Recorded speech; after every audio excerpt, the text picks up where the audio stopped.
लिखिए बच्चों, लिखिए वर्क डन, लिखिए work done by oblique force. लिखिए, ये क्यों गया, लिखा क्यों नहीं रहा? अरे हो, वाह, लिखिए work done by oblique force. ठीक है, ऑब्लिक का मतलब समझते हो आप लोग? ऑब्लिक का मतलब किसी एंगल पे, ऑब्लिक का मतलब किसी एंगल पे। फॉर एग्जाम्पल देखो, सपोज ये आपको कैसी लाइन दिख रही है, हॉरिजॉन्टल की वर्टिकल? ठीक है, ये दिख रही है आपको हॉरिजॉन्टल लाइन। अब अगर मैं क्या कर रहा हूं, एक ऐसी लाइन बनाया, एक ऐसी लाइन बनाया, तो ये लाइन हॉरिजॉन्टल में कुछ इंक्लाइंड है कि नहीं है? थीटा एंगल है। तो मैं बोलूंगा ये हॉरिजॉन्टल के लिए ये वाली लाइन क्या है? ऑब्लिक है। क्या है? ऑब्लिक। ऑब्लिक का मतलब कुछ एंगल में, किसी एंगल में, या दूसरे लाइन के साथ कुछ एंगल में इंक्लाइंड। अगर बिल्कुल इंक्लाइंड नहीं रहेगी तो दोनों लाइन को क्या बोल दूंगा मैं? और अगर 90 डिग्री इंक्लाइंड है तो क्या बोल दूंगा? और बीच का कुछ एंगल है तो क्या बोल दूंगा? ऑब्लिक। समझ गए कि नहीं समझ गए? पक्का? तो अब मेरा क्या होगा, फोर्स और डिस्प्लेसमेंट दोनों में कुछ एंगल होगा। हम ये तो समझ गए देखो कि फोर्स और डिस्प्लेसमेंट पैरेलल है तो पॉजिटिव वर्क, ठीक। अगर ऑपोजिट है तो ठीक, परपेंडिकुलर है तो जीरो वर्क। फोर्स और डिस्प्लेसमेंट अगर पैरेलल है तो पॉजिटिव वर्क, अपोजिट है तो नेगेटिव वर्क, परपेंडिकुलर है तो जीरो वर्क। तो अगर किसी एंगल पे लग रहा है, फोर्स और डिस्प्लेसमेंट के बीच कुछ एंगल है, तो हम लोग वर्क कैसे निकालेंगे, ये हम लोग को सीखना है। ठीक है, उसके लिए थोड़ा सा ट्रिग्नोमेट्री यूज होगा बच्चों, तो आप लोग रोएंगे नहीं, मैं आप लोगों को समझा दूंगा कैसे उसको यूज करना है। ठीक है, छोटा सा चीज है, बस वो याद दिलाऊंगा, बस आप लोग को समझ में आ जाएगा। वैसे इसका सवाल नहीं आना, बस समझाने के लिए बता रहा हूं। ठीक, अब देखो फिजिक्स के हिसाब से वर्क क्या करता है, फोर्स जिस डायरेक्शन में डिस्प्लेसमेंट हो रहा है उसके अलोंग। क्लियर है बात? अब आप क्या करोगे, देखो सपोज ये जो फोर्स है ये डिस्प्लेसमेंट है, तो डिस्प्लेसमेंट के साथ ये कितना एंगल बना रहा है बच्चों? थीटा एंगल बना रहा है। फोर्स डिस्प्लेसमेंट के साथ कितना एंगल बना रहा है? थीटा एंगल बना रहा है। क्लियर? अब मैं क्या करूंगा बच्चों, फोर्स के दो परपेंडिकुलर कंपोनेंट कर दूंगा। क्या कंपोनेंट? Perpendicular component. ठीक, फोर्स क्या एक वेक्टर है कि नहीं है? फोर्स क्या है बच्चों? वेक्टर। तो जब भी वेक्टर ऐड होता है ना, तो वेक्टर एडिशन का लॉ फॉलो करता है। हम लोग वेक्टर उसी को बोलते हैं जिसका मैग्नीट्यूड हो, जिसका डायरेक्शन हो, सिर्फ यही दो चीज नहीं, एक चीज और रहती है जो एडिशन हो, क्या फॉलो करके? Law of vector addition. क्या फॉलो करेगा बच्चों? Law of vector addition. Vector addition law का मतलब होता है कि डायरेक्शन को देखते हुए ऐड करना। क्या को देखते हुए ऐड करना? डायरेक्शन को देखते हुए ऐड करना। देखो एग्जाम्पल के लिए मैं समझा रहा हूं, सपोज ये एक्स एक्सिस है बच्चों और ये वाई एक्सिस। समझ गए? डिस्प्लेसमेंट भी क्या है? एक वेक्टर है। डिस्प्लेसमेंट भी क्या है बच्चों? एक वेक्टर है। सपोज अगर मैं बोला, तुम्हारा नाम क्या है? संस्कृति है ना? याद था मेरे को, मैं ऐसे पूछा था। हाँ, संस्कृति पहले क्या करी, एक्स डायरेक्शन में 3 मीटर चली। कितना चली? 3 मीटर। और उसके बाद वाई डायरेक्शन में 4 मीटर चली। चली? तो जब मैं ऐड करूंगा वेक्टर को 3 और y, तो बताओ क्या आएगा? 3 + 4 7 आएगा। उसका डिस्प्लेसमेंट कितना होगा? क्या होगा? 5। ये सबको पता है, अपन डिस्प्लेसमेंट पढ़े, डिस्प्लेसमेंट कितना होगा? 5 मीटर। क्योंकि हम लोग क्या करेंगे, फाइनल, फाइनल और इनिशियल पोजीशन, ये इनिशियल पोजीशन और ये फाइनल पोजीशन है। तो फाइनल से इनिशियल पोजीशन की जो शॉर्टेस्ट डिस्टेंस होती है उसको क्या बोलते हैं? डिस्प्लेसमेंट। उसका डेफिनेशन ऐसा है। तो हम लोग उसको वेक्टर एडिशन करते हैं। 3 मीटर इधर चला, 4 मीटर इधर चला, सीधा नंबर को ऐड नहीं कर रहे, 3 + 4 7 नहीं बोल रहे, डायरेक्शन के हिसाब से ऐड कर रहे हैं। तो क्या आ रहा है? 5 मीटर। आ रही बात समझ में? वैसे ही फोर्स को भी कैसे ऐड करते हैं बच्चों? डायरेक्शन के हिसाब से। अच्छा, अगर ऐसे डिस्प्लेसमेंट दिया हुआ है 5 मीटर, सपोज ऐसा दिया है, एक वेक्टर दिया है 5 मीटर डिस्प्लेसमेंट, तो मैं उसको ऐसा लिख सकता हूं, इस वेक्टर को हटा के एक हॉरिजॉन्टल वेक्टर और एक वर्टिकल वेक्टर लिख सकता हूं, नहीं लिख सकता हूं? ये वही काम करेगा ना जो अकेला कर रहा है। इसी को बोलते हैं बच्चों वेक्टर का क्या करना, कंपोनेंट करना। वेक्टर का क्या करना बच्चों, कंपोनेंट। भाई एक वेक्टर को हटा के दो परपेंडिकुलर वेक्टर का सम के जैसा उसको लिख देना। एक वेक्टर को हटा के दो वेक्टर के सम के जैसा उसको लिख देना, कर सकते हैं? भाई ये दोनों को जोड़ोगे तो क्या आएगा, यही आएगा कि नहीं आएगा? ठीक, तो आप डिस्प्लेसमेंट ऐसे लिख लो, एक्स एक्सिस में 3 मीटर, वाई एक्सिस में 4 मीटर, ऐसे लिख लो। या अलोंग दिस लाइन 5 मीटर। दोनों एक ही चीज है कि नहीं है? दोनों क्या है, सेम चीज है। बस मैं क्या कर रहा हूं, ये कहां चले गया भाई, बस मैं क्या कर रहा हूं, ये 5 मीटर का कंपोनेंट है। हॉरिजॉन्टल कंपोनेंट क्या है, 3 मीटर, और वर्टिकल कंपोनेंट क्या है बच्चों, 4 मीटर। ये समझ में आया कि नहीं आया? अब देखो जबरदस्त चीज, अभी डिस्प्लेसमेंट सपोज ये है, ये डिस्प्लेसमेंट है बच्चों एस, ये है डिस्प्लेसमेंट एस, और ये क्या है, फोर्स। क्या मैं, फोर्स भी तो एक वेक्टर है ना, फोर्स भी क्या है बच्चों, वेक्टर। क्या मैं इस फोर्स को एक हॉरिजॉन्टल फोर्स एफ एक्स और एक वर्टिकल फोर्स एफ वाई लिख सकता हूं कि नहीं लिख सकता हूं? ये दोनों मिलके वही काम करेंगे जो ये फोर्स कर रहा था, क्योंकि ये फोर्स उन्हीं दोनों का सम तो है। ये समझ में आया कि नहीं आया बच्चों? अब मेरे को बताओ इस एफ फोर्स का कौन सा कंपोनेंट वर्क कर रहा है, एक्स वाला कि वाई वाला? एक्स वाला। कौन सा कंपोनेंट वर्क कर रहा है, क्योंकि डिस्प्लेसमेंट के अलोंग कौन है, एक्स कंपोनेंट। वाई कंपोनेंट तो डिस्प्लेसमेंट के कैसा है? तो अगर मेरे को बोलेगा इस एफ फोर्स के कारण थीटा एंगल पे जो डिस्प्लेसमेंट हो रहा है वर्क निकालो, तो मैं क्या सीधा इस फोर्स को इस डिस्प्लेसमेंट से मल्टीप्लाई कर दूंगा? उस फोर्स का जो कंपोनेंट होगा डिस्प्लेसमेंट के अलोंग, उससे मल्टीप्लाई करूंगा। क्या करूंगा, फोर्स का जो कंपोनेंट होगा डिस्प्लेसमेंट के अलोंग, उससे मैं मल्टीप्लाई करूंगा, क्योंकि वो ही वर्क कर रहा होगा, जो परपेंडिकुलर वाला होगा वो वर्क नहीं कर रहा होगा। समझ में आ रही बात? पक्का? तो इसलिए जब फोर्स किसी एंगल पे लग रही है डिस्प्लेसमेंट के, तो हम लोग क्या करेंगे, फोर्स के कंपोनेंट करेंगे, और वो कंपोनेंट एक्ट करेगा। तो अगर मेरे को वर्क डन यहां पर निकालना है, तो मैं F इंटू एस अगर लिख लूंगा, तो ये बात क्या हो जाएगी, गलत। ये बात क्या हो जाएगी बच्चों, गलत। मेरे को क्या लिखना पड़ेगा, हॉरिजॉन्टल कंपोनेंट या वो कंपोनेंट जो डिस्प्लेसमेंट के अलोंग था इंटू एस। ये क्या होगा, सही। समझ में आया कि नहीं आया बच्चों? क्लियर? पक्का? ठीक। अब क्या होता है, ये एक राइट एंगल ट्राइंगल बन रहा है, अब देखोगे तो यहां एफ एक्स एफ वाई और बन रहा है एक राइट एंगल ट्राइंगल। तो जब एक राइट एंगल ट्राइंगल बनता है ना, तो 3 साइड होते हैं बच्चों। कितने साइड, 3। अब ट्राइंगल बनता है तो 3 ही साइड होते हैं ना, राइट एंगल में कुछ खास बात नहीं है। सबसे बड़े को क्या बोलते हैं, हाइपोटेनियस, एंगल के सामने वाले को परपेंडिकुलर, और एंगल के साथ वाले को बेस बोलते हैं। तो एक रिलेशनशिप होता है बच्चों, क्या relationship, trigonometric relationship, cos theta. क्या रिलेशनशिप, कॉस थीटा। तो कॉस थीटा क्या होता है, कुछ नहीं, एक राइट एंगल ट्राइंगल बना, तो जो बेस है डिवाइडेड बाय जो हाइपोटेनस है, तो क्या लिखेंगे बच्चों, बेस बाय हाइपोटेनस। समझ में? कॉस थीटा क्या होता है, बेस बाय हाइपोटेनस। ऐसी साइन थीटा होता है perpendicular by hypotenuse, tan theta होता है परपेंडिकुलर बाय बेस। वो सब बात की बात है, अपने को बस कॉस से काम है। तो कॉस क्या होगा बच्चों, cos theta base by hypotenuse. अब बच्चों मेरे को बताओ, मर गए क्या है भाई ये सब, हाँ बताओ मेरे को, कॉस थीटा बराबर यहां पर बेस कितना है, एफ एक्स। तो क्या लिख दूं बेस की जगह, एफ एक्स, एफ एक्स लिख दिया। हाइपोटेनस क्या है, एफ, जो मेन फोर्स है, ठीक है, तो क्या लिख दिया उसको, एफ। तो यहां से एफ एक्स का वैल्यू क्या आएगा बच्चों, एफ कॉस थीटा।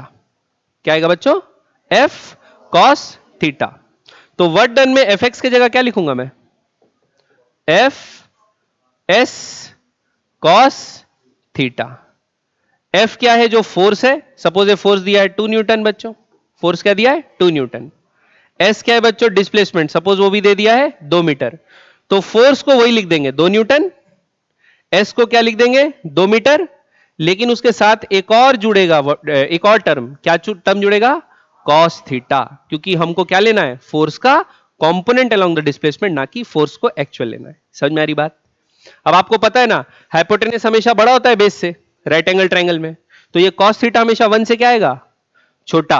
तो अगर हम लोग सिंपल फोर्स और डिस्प्लेसमेंट को मल्टीप्लाई कर रहे हैं, उससे कम वैल्यू आएगी कि नहीं आएगी, है ना, क्योंकि पूरा फोर्स वर्क थोड़ी कर रहा है, फोर्स का एक हिस्सा जो अलोंग द डिस्प्लेसमेंट है सिर्फ वही वर्क कर रहा है। समझ में आएगी नहीं है बच्चों? तो जब भी क्या हो, सब 100 बात की एक बात, अगर आपका एक फोर्स हो F और आपका एक डिस्प्लेसमेंट हो S और दोनों के बीच एंगल थीटा है, तो वर्क डन आप F इंटू एस नहीं लिखेंगे, क्या लिखेंगे F into S into cos theta. याद रहेगा बच्चों ये चीज पक्का? क्या लिखेंगे F into S into cos theta. अब एक बढ़िया बात बताता हूं, क्या बताता हूं, एक बढ़िया बात। कॉस थीटा, अगर थीटा की वैल्यू 0 है, अगर थीटा की वैल्यू क्या है 0, यानी एंगल 0 दिया है, 0 एंगल का मतलब समझ रहे हो, फोर्स और डिस्प्लेसमेंट एक ही डायरेक्शन में, तो दोनों के बीच एंगल क्या हो जाएगा बच्चों 0, होगा कि नहीं होगा? तो खुद बताओ कॉस थीटा की वैल्यू क्या आनी चाहिए 1 आनी चाहिए, क्योंकि फोर्स इंटू डिस्प्लेसमेंट फिर उसमें डायरेक्ट करेंगे ना। कॉस थीटा क्या आना चाहिए 1। जब थीटा की वैल्यू 90 डिग्री होगी बच्चों, थीटा की वैल्यू क्या होगी 90, मतलब डिस्प्लेसमेंट और फोर्स कैसे हैं परपेंडिकुलर, तब वर्क डन क्या होता है, ना F0 है ना S0 है, ना F0 है बच्चों ना S0 है, तो cos थीटा ही 0 होगा, तभी तो ऐसा हो रहा है ना, इसीलिए क्या लिखेंगे cos थीटा की वैल्यू 90 पे क्या आएगी 0। क्लियर है? तो ये जब हम लोग ट्रिग्नोमेट्री पढ़ेंगे ना नेक्स्ट क्लास में 10th में, तब हम लोग देखेंगे कि अलग अलग एंगल्स पे वैल्यू कैसे निकालते हैं। अभी के लिए आप लोग कुछ एंगल्स पे वैल्यू याद रखेंगे, ठीक है? कैसे आए आप लोग को नहीं समझा सकता, इन्हें समझा सकता हूं लेकिन बहुत टाइम लगेगा, आपके स्कोप से बाहर है। बस आप लोग 0 पे, 30 डिग्री पे, 45 डिग्री पे, 60 डिग्री पे और 90 डिग्री पे वैल्यू याद रख सकते हैं पक्का? तो अगर एंगल वाला वैल्यू दे देगा तो आपको F इंटू एस तो डायरेक्ट कर देना है, और उसमें एक इंटू क्या कर देना है बच्चों कॉस थीटा। क्लियर है बात? तो लिख लो वैल्यू, 0 पे 1 होता है कॉस थीटा का वैल्यू, 30 डिग्री पे होता है बच्चों √3/2, 45 डिग्री पे होता है बच्चों 1/√2, 60 डिग्री पे होता है बच्चों 1/2, और 180 डिग्री पे होता है बच्चों -1। 180 डिग्री पे क्या होता है -1। ठीक, नहीं है कॉम्प्लीमेंट्री रिलेशनशिप, वो सब बाद में पढ़ेंगे ट्रिग्नोमेट्री में, अभी नहीं बता सकते। क्लियर बच्चों? याद रखोगे वैल्यू 0 पे, 30 पे, 45 पे, 60 पे, 90 पे और 180 पे। ट्रिक भी बता दूं एक याद रखने का,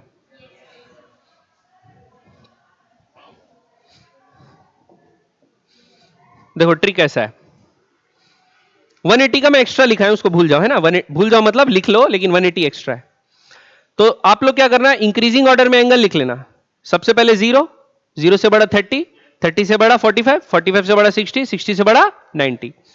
कितनी वैल्यूज हैं 1 2 3 4 5, 0 30 45 60 90, ऐसा लिखना। देखो 0 1 2 3 4, क्या लिखोगे पीछे से 90 से, 0 1 2 3 4, सबको कर दो 4 से डिवाइड, सबको कैसे डिवाइड कर दो 4 से डिवाइड, क्या लिखे 0 1 2 3 4 लिखे, और सबको कैसे डिवाइड कर दिया बच्चों 4 से डिवाइड, और अंदर में क्या लगा दिए अंडर रूट, अंदर में क्या लगा दिए अंडर रूट।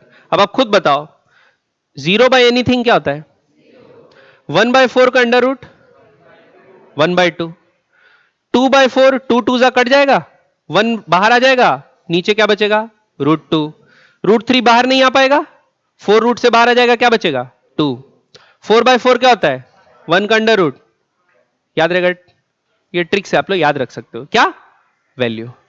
ठीक है, तो आपको 0 30 45 60 90 इस पे याद रखना, और एक एक्स्ट्रा 180 पे -1 होता है।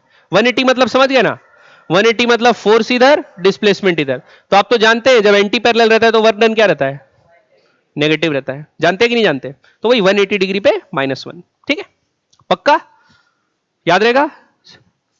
0 पे 1, 90 पे 0, 0 पे 1, 90 पे 0, और बीच में ऐसा वैल्यू याद रख लोगे। 90 से ऐसा लिखोगे 0 1 2 3 4, सबको 4 से डिवाइड करोगे, सबका अंडर रूट। याद रहेगा सर? पक्का? तो मेरा टी शर्ट पहन के क्यों आया? ठीक, अगला आगे बढ़े। क्लियर है बच्चों? तो देखो याद क्या चीज रहना, बस ये वैल्यू याद रहना है, और क्वेश्चन अगर पूछे तो सीधा ऐसे सॉल्व कर देना है। जैसे आपको बोला है एक ऑब्जेक्ट है। क्या है बच्चों? एक ऑब्जेक्ट है, इसमें ऐसा एक आदमी फोर्स लगा रहा है, और ये एंगल है 60 डिग्री। कितने एंगल पे फोर्स लगा रहा है बच्चों? 60 डिग्री। वो इसको हॉरिजॉन्टली डिस्प्लेस करता है, सपोज 3 मीटर्स। कितना डिस्प्लेस करता है हॉरिजॉन्टली? 3 मीटर्स। और वो फोर्स लगा रहा है कितना? 6 न्यूटन। आपको बोलेगा what is the work done by this force. अब आपको पता है ये ऑब्लिक वाला हो गया, क्योंकि डिस्प्लेसमेंट कैसा हो रहा है? हॉरिजॉन्टल, और फोर्स कैसा लग रहा है? एंगल पे लग रहा है। तो वर्क डन का फॉर्मूला कौन सा इस्तेमाल होगा? F S cos theta.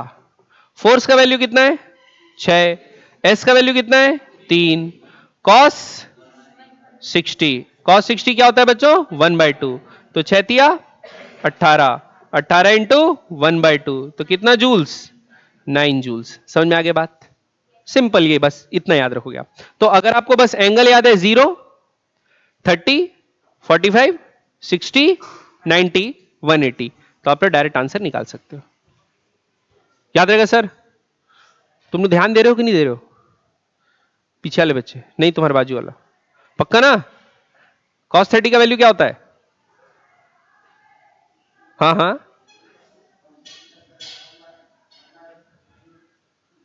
वो 45 का होता है, √3/2 बेटा। ध्यान दो बेटा, ध्यान दो, ठीक है। आगे बढ़े, पक्का सारा? हाँ, ठीक है, चलिए। तो ये था बच्चों वर्क डन का लास्ट चीज। वर्क डन के बारे में इतनी चीजें आप लोगों को याद रखनी है। क्या याद रखनी है आपको वर्क डन के बारे में चीज? कि देखो वर्क क्या होता है, जब भी फोर्स लगाएं और जिस डायरेक्शन में फोर्स लग रहा है उसी डायरेक्शन में क्या हो? डिस्प्लेसमेंट हो, तो work is said to be done. Work 3 तरीके का होता है, positive, negative, zero. Work done positive कब होगा? वर्क डन पॉजिटिव तब होगा जब फोर्स और डिस्प्लेसमेंट दोनों पैरेलल हो, सेम डायरेक्शन में हो। नेगेटिव कब होगा? जब फोर्स और डिस्प्लेसमेंट दोनों ऑपोजिट डायरेक्शन में हो, एंटी पैरेलल हो। अब वर्क डन जीरो कब होगा? 3 केसेस हैं, या तो फोर्स जीरो हो, या तो डिस्प्लेसमेंट जीरो हो, या फोर्स और वर्क के बीच में कितना एंगल हो? 90 डिग्री हो, क्योंकि cos 90 का वैल्यू क्या होता है? जीरो। ठीक है, और ये 3 केसेस में वर्क डन जीरो होगा। और वर्क डन अगर जीरो भी नहीं है, पैरेलल भी नहीं है, 180 डिग्री एंटी पैरेलल भी नहीं है, कुछ एंगल थीटा पे लग रहा है, तो वर्क डन कैसे निकालेंगे? F into S into cos theta, जिसमें कॉस थीटा की वैल्यू आपको याद करके रखनी है। ठीक है, अगले साल ट्रिग्नोमेट्री पढ़ेंगे तो वैसे ही क्लियर हो जाएगा। ओके, आगे बढ़े। चलिए, तो यहां पर हुआ वर्क का हम लोग का काम खत्म, काम का काम खत्म। अब पढ़ते हैं क्या बच्चों? एनर्जी। बहुत ही जबरदस्त चीज है और बहुत ही जबरदस्त कॉन्सेप्ट है बच्चों एनर्जी का, है नहीं? देखो, एनर्जी को आप ऐसे ट्रीट करो बच्चों जैसे पैसे। क्या है बच्चों? जैसे पैसे। सपोज मेरे पास कुछ रुपए, मेरे पास क्या है बच्चों? कुछ रुपए। ऐसा सोच लो। अच्छा, नया एग्जांपल देता हूं। मैं ना 4 बच्चों को बुलाया। क्या बुलाया बच्चों? 4 बच्चों को बुलाया। चारों बच्चों को 100 रुपए दे दिया। 100, 100, 100, 100। ठीक, चारों बच्चे के पास कितना रुपए? 100 रुपए। और मैं बोला आप लोग आपस में लेन देन कर सकते हो। क्या बोला मैं? आप लोग आपस में लेन देन कर सकते हो, ठीक, लेकिन बाहर से पैसा नहीं लेना है, ना ही अंदर का पैसा बाहर जाना है। मतलब आप बाहर के किसी 5वें आदमी पे खर्चा नहीं कर सकते, या बाहर की चीज पे खर्च नहीं कर सकते। आपस में खर्च कर सकते हो, यानी आप उसको पैसा दोगे, आप उससे पैसा लोगे, ये कर सकते हो। ठीक है, और बाहर से ऐसा नहीं मम्मी पापा से पैसा मांग लिए, ये भी नहीं करोगे। 100 रुपए है, 100 रुपए में जीना मरना है अपने को। ठीक है, अब देखो, सपोज ये आदमी गया जिसके पास 100 रुपए था, इसके पास भी क्या था? 100 रुपए था। ठीक, वो बोला तू मेरा ये काम कर दे, मैं तेरे को 20 रुपया दूंगा। ठीक, ये बोला वेरी गुड, कर दूंगा काम। अब बताओ ₹20 का डील हो गया इन लोगों के बीच में, ठीक। ₹20 का ट्रांजिशन हुआ, ₹20 का क्या हुआ, ट्रांजिशन, एक से दूसरे में गया। तो जो काम, यानी इसके पास ₹20 की क्या आ गई, कमी आ गई, तो इसके पास क्या बचा, और इसके पास ₹20, इसके पास क्या हो रहा, और ये लोग खड़े होकर देख रहे थे, इन लोग के पास अभी भी कितना रुपए, ₹100, ठीक है। तो बच्चों, जो ये पैसे इनके पास है ना, ये है एनर्जी। जो पैसे इनके पास है ये क्या है, एनर्जी। और जो आपस में लेन देन हो रहा है ना, वो है वर्क। समझ रहे हो, जो पैसा इनके पास है वो क्या है, एनर्जी, और जो लेन देन हो रहा है वो क्या है, वर्क। और फिजिक्स के हिसाब से अगर मैं वर्क करूंगा, मैं क्या करूंगा, वर्क करूंगा, तो मेरी एनर्जी कम होगी। मैं वर्क कर रहा हूं भाई, मेरी एनर्जी क्या होगी, कम। और कोई किसी, जिस पे मैं वर्क कर रहा हूं, जिस आदमी पे मैं वर्क कर रहा हूं, उसकी एनर्जी क्या होगी, बढ़ सकती है, बढ़ भी सकती है, डिसिपेट भी हो सकती है, वो अलग बात है, लेकिन बढ़ भी सकती है। समझ में आ रही बात। अब गौर से सुनो, ठीक। मैं दो बच्चे को चूज किया, संस्कार, ये एक लड़का है, ठीक, बड़ा संस्कारी लड़का है, और दूसरा ये चुप रहता है। तुम्हारा नाम क्या है सर, तू महीने में एक बार आता है क्या बहुत दिन बाद आया ना तू, क्या नाम है तुम्हारा, हरमन, हरमन। ये दूसरा लड़का है, ये क्या है बच्चों, हरमन, ठीक, हरमन। मैंने दोनों को एक काम दिया, क्या दिया बच्चों, दोनों को एक काम दिया। मैं बोला भाई 6 फीट का गड्ढा खोदना है। कितने फीट का गड्ढा खोदना है, 6 फीट का गड्ढा खोदना है। दोनों को काम दिया, आ रही बात समझ में। संस्कार भी चालू किया, हरमन भी चालू किया गड्ढा खोदना, ठीक। सपोज गड्ढा खोदना एक वर्क होगा, काम होगा ना, मेहनत हो रही है, आप क्या करो, मिट्टी खोद रहे हो, मिट्टी हटा रहे हो, मिट्टी फेंक रहे हो, मिट्टी खोद रहे हो, मिट्टी हटा रहे हो, मिट्टी फेंक रहे हो, वर्क लगेगा, ठीक है। और मैं बोला खाना पीना नहीं करना है, काम कंप्लीट करने के बाद कुछ होगा।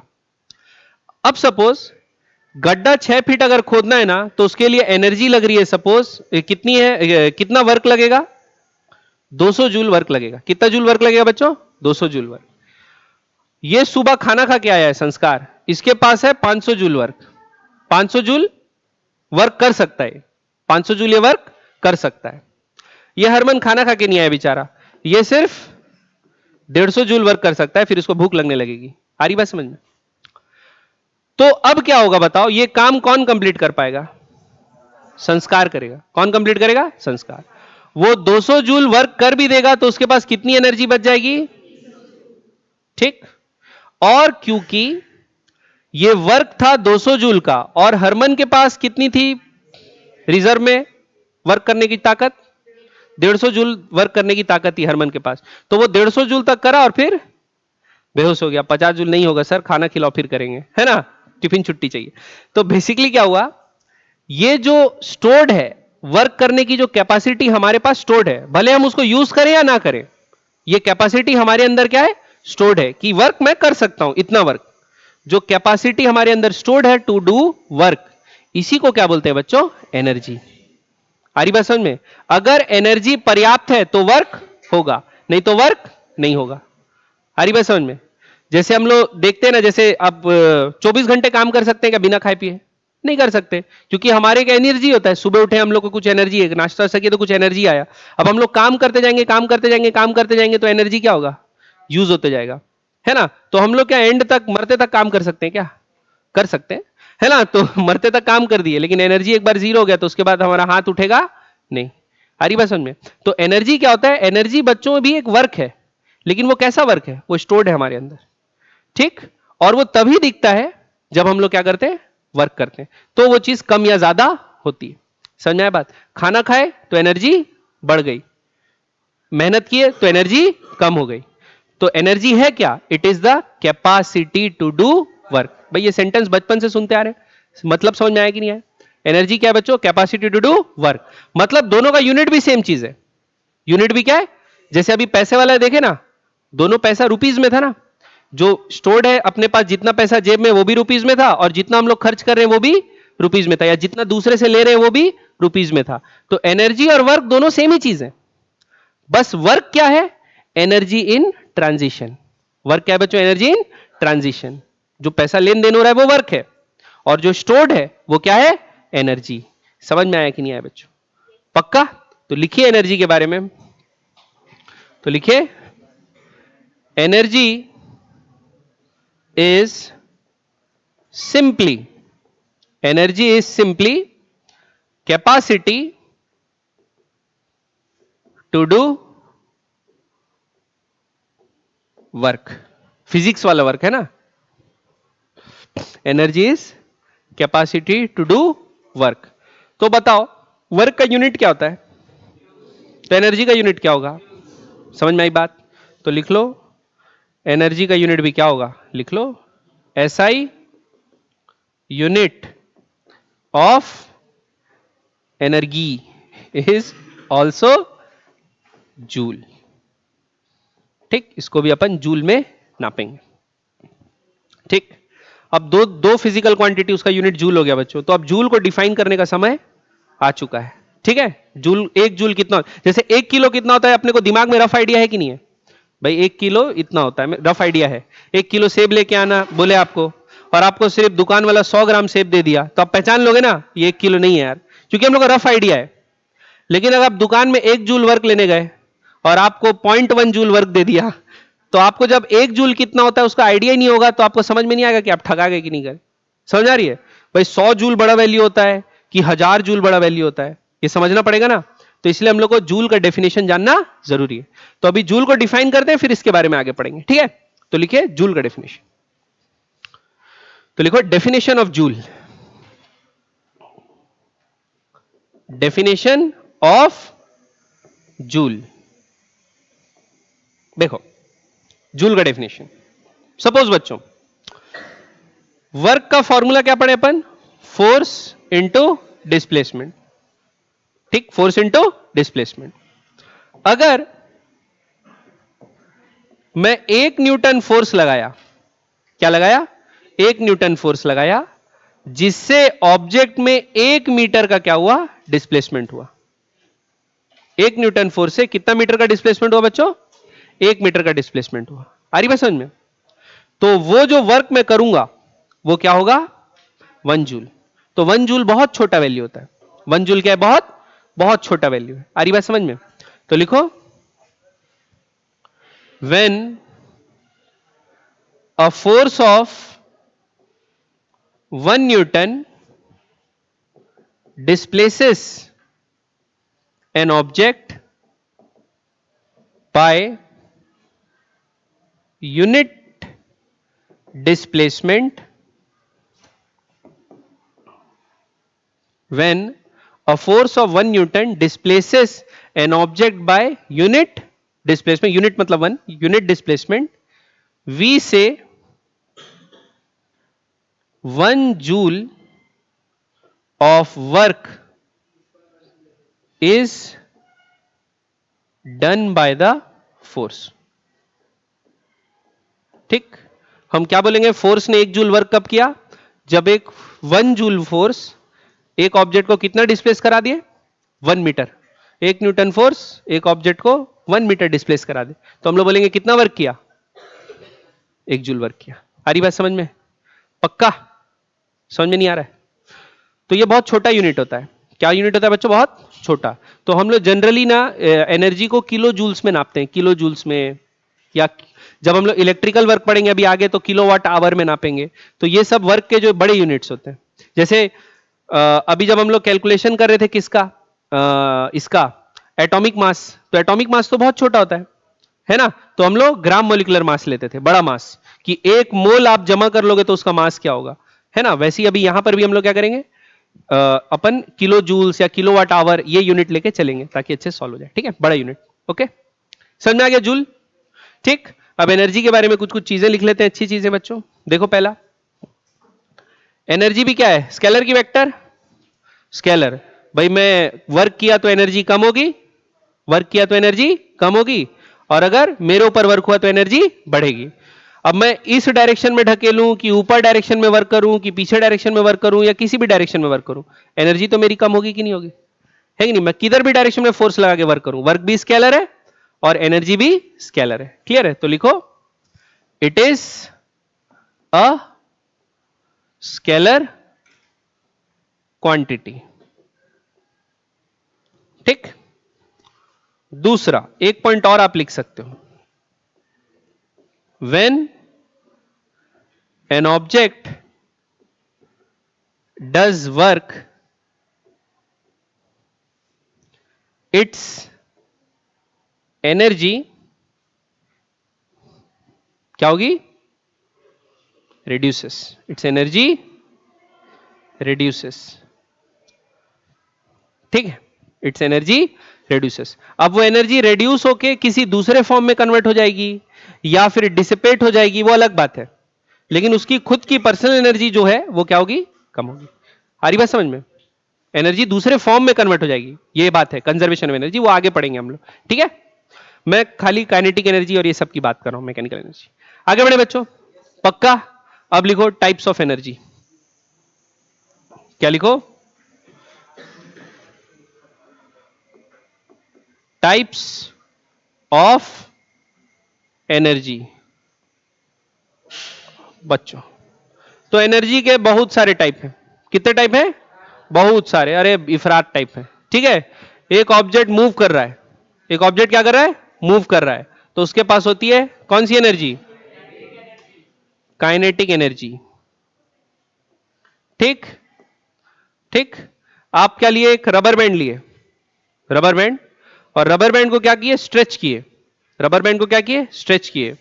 अब उसके अंदर एक एनर्जी स्टोर हो जाएगी, क्योंकि जब आप रबर बैंड को छोड़ोगे तो वापस वो अपना शेप को क्या करेगा? रिगेन कर लेगा। तो उसके अंदर कुछ एनर्जी स्टोर थी, वही तो उसको वापस से शेप को रिगेन करवा ली। तो ऐसी एनर्जी को क्या बोलते हैं?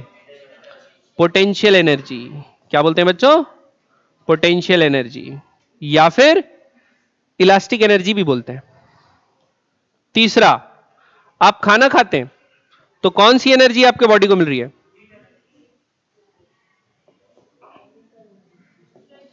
Chemical energy. ठीक है। सूरज से क्या मिलता है? Solar energy. बहती हवा सा था वो, कौन सी एनर्जी? Wind energy. उड़ती पतंग सा, छोड़ो, हाँ तो विंड एनर्जी, और उसके बाद और भी बहुत सारी, क्या है? जियोथर्मल एनर्जी,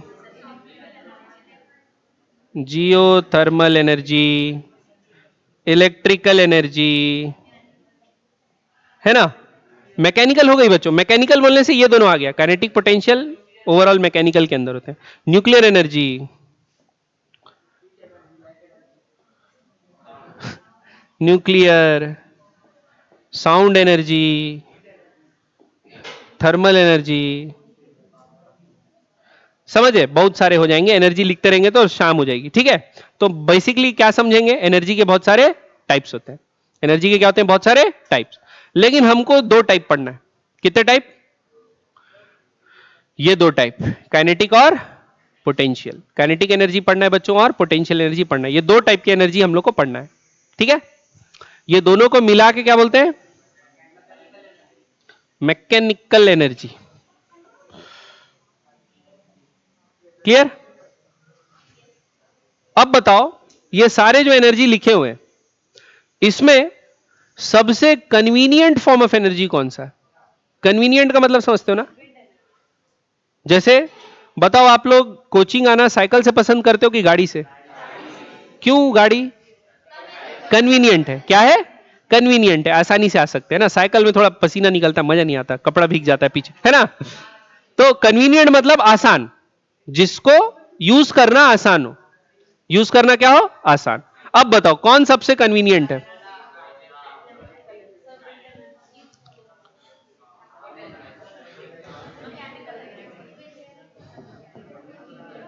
कौन सी एनर्जी बच्चों? क्यों भी सुन लो। सपोज आपको मन हुआ, आपको गाना सुनना है, गाना सुनना है, अरिजीत सिंह का ही सुनना है। ठीक है, अरिजीत सिंह गाना गाएगा, वो कौन सी एनर्जी होगी? साउंड एनर्जी होगी, है ना? तो मैं गाता हूं, छोड़ो। हाँ, तो अरिजीत सिंह गाना गाएगा, वो साउंड एनर्जी है। अब अरिजीत सिंह को बुलाने का खर्चा है, वो 20-25 लाख रुपए लेता है गाने का। तो हर बार जब उसका गाना सुनने का मन हुआ तो आपको उसको घर बुलाओगे क्या?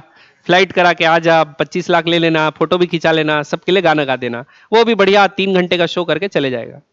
ये कन्वीनियंट है? नहीं। अपन क्या बोलेंगे, अरिजीत सिंह देखिए आपकी गाना बहुत अच्छा गाते हैं, आप क्या कीजिए रिकॉर्डिंग स्टूडियो में जाइए। क्या में जाइए? रिकॉर्डिंग स्टूडियो में जाइए। अब रिकॉर्डिंग स्टूडियो में क्या कीजिए, वहां पर आपका एक माइक लगे रहेगा। क्या लगे रहेगा बच्चों? माइक। आप माइक में गाइए। क्या कीजिए? माइक में गाइए। तो Arijit Singh sound waves produce करेंगे? हम करेंगे तो वैसा नहीं प्रोड्यूस होगा, वो खास तरीके से प्रोड्यूस करेगा। ठीक है। अब Arijit Singh sound wave produce किए। अब क्या हुआ, माइक में जो डायफ्राम लगे रहता है बच्चों, वो क्या होने लगेगा, जो फ्रीक्वेंसी से, जो मॉड्यूलेशन से वो गा रहा है वॉइस के, उसी के हिसाब से वो भी वाइब्रेट होने लगेगा। ठीक। उसको माइक क्या करेगा, किस एनर्जी में कन्वर्ट करेगा? इलेक्ट्रिकल एनर्जी में कन्वर्ट करेगा, और वो डाटा क्या हो जाएगा? कंप्यूटर में रिकॉर्ड हो गया। रिकॉर्ड। अब वो जो रिकॉर्डिंग है उसको हम लोग क्या कर लिए? एक्सट्रैक्ट। ठीक। फिर हमारे घर में जो म्यूजिक प्लेयर है उसमें क्या लगा हुआ है बच्चों? स्पीकर। क्या लगा हुआ है? स्पीकर। हम लोग वो इलेक्ट्रिकल एनर्जी वाली जो फाइल है जो कंप्यूटर में जो स्टोर है, उसको कैसेट में रिकॉर्ड करेंगे, या जिसमें भी रिकॉर्ड करो, सीडी में रिकॉर्ड करो, और क्या कर देंगे बच्चों? प्ले कर दिए। प्ले। तो जैसी वो प्ले हुआ तो वापस से क्या करेगा, जैसा रिकॉर्ड हुआ है वैसे ही क्या होगा, जैसा यहां पर ये वाइब्रेट हो रहा था वैसी स्पीकर के जो वो होंगे, क्या बोलते हैं स्पीकर का जो, क्या बोलते हैं उसको, पर्दा, वो भी क्या होगा? वैसे ही वाइब्रेट होने लगेगा। तो सेम साउंड हम लोग को सुनाई देगा कि नहीं देगा?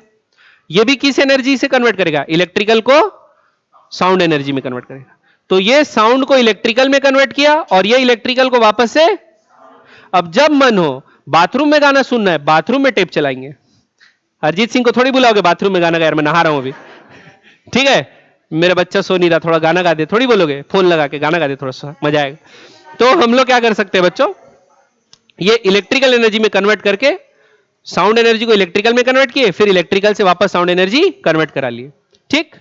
जैसे अभी पंखा, अब जब हवा चलेगी तभी सोएंगे क्या ऊपर छत में जाके? अभी रूम में हवा चाहिए तो अपन क्या किए? फैन लगा दिए। फैन इलेक्ट्रिकल एनर्जी से क्या में कन्वर्ट कर दे रहा है? Mechanical energy. और मैकेनिकल एनर्जी से क्या कन्वर्ट हो जा रही है? Wind energy. तो हम लोग को क्या आ रही है? हवा आ रही है। तो यहां भी कन्वीनियंट क्या रहा? तो किसी भी फॉर्म ऑफ एनर्जी को इलेक्ट्रिकल में कन्वर्ट करना आसान है, और इलेक्ट्रिकल से वापस फिर दूसरे फॉर्म में कन्वर्ट करना आसान है। ठीक है, वो मीडिएटर के जैसा है। आप डायरेक्ट एक फॉर्म ऑफ एनर्जी को दूसरे फॉर्म में कन्वर्ट करना टफ है। जैसे सोलर एनर्जी, उससे खाना पकाना है, बहुत देर लगता है, देखे होगे सोलर कुकर से बनने में। लेकिन हम लोग क्या करें, ऊपर सोलर सेल्स लगा दिए। सोलर सेल से क्या हुआ? इलेक्ट्रिकल एनर्जी कन्वर्ट हो गया, बैटरी में स्टोर हो गया। अब उससे हम लोग इंडक्शन प्लेट चला दिए, उससे हीट प्रोड्यूस हो रहा है, उससे खाना बन रहा है। तो ये क्या हो गया? जल्दी हो गया कि नहीं हो गया प्रोसेस? समझ आ रही बात? तो बच्चों ये चीज आप लोग याद रखना। क्या याद रखोगे? ये चीज याद रखना। क्या याद रखोगे? कि इलेक्ट्रिकल एनर्जी जो होता है most convenient form of energy. ठीक। हाँ, इलेक्ट्रिकल एनर्जी मूविंग चार्जेस के जो क्या होता है? Energy possessed by moving charge. ठीक है। अब ये कैसे पैदा होता है, कैसे हम लोग चार्ज को मूव करा सकते हैं, ये सब हम लोग सीखेंगे। कब? कल नहीं, अगले चैप्टर में। क्या में? अगले चैप्टर नहीं, सॉरी, अगले साल 10th में सीखते हैं इलेक्ट्रिसिटी, पहले ही चैप्टर है वो उसमें। अच्छा, ये समझ में आएगी नहीं है बच्चों? तो हम लोग क्या के बारे में पढ़ेंगे अब? हम लोग पढ़ेंगे बच्चों, अगला जो टॉपिक है वो क्या है? Energy converters. क्या पढ़ेंगे बच्चों? एनर्जी। तो एनर्जी कन्वर्टर्स ऐसे डिवाइस होते हैं जो एक फॉर्म ऑफ एनर्जी को क्या में कन्वर्ट कर देंगे? दूसरे फॉर्म में। ठीक है। तो हम लोग को बस ये याद रखना है कि जैसे सपोज गीजर हो गया, गीजर क्या कर रहा है? इलेक्ट्रिकल एनर्जी को हीट एनर्जी में कन्वर्ट कर रहा है। बात समझ में आएगी नहीं आई? आयरन क्या कर रहा है? इलेक्ट्रिकल एनर्जी को हीट एनर्जी में कन्वर्ट कर रहा है। तो जैसे बल्ब क्या कर रहा है? इलेक्ट्रिकल एनर्जी को लाइट एनर्जी में कन्वर्ट कर रहा है। सोलर पैनल क्या कर रहे हैं? सोलर या सोलर की जो एनर्जी है, सोलर एनर्जी को इलेक्ट्रिकल एनर्जी में कन्वर्ट कर रहा है। तो ये सब जो इलेक्ट्रिकल क्या होते हैं? एनर्जी कन्वर्टर्स होते हैं, इनके बारे में हम लोग पढ़ेंगे कल। ओके, यहां तक क्लियर है? समझ में आया कि नहीं है? चलिए, तो मिलते हैं बच्चों कल। कल यानी अभी है क्लास, सेकंड क्लास है।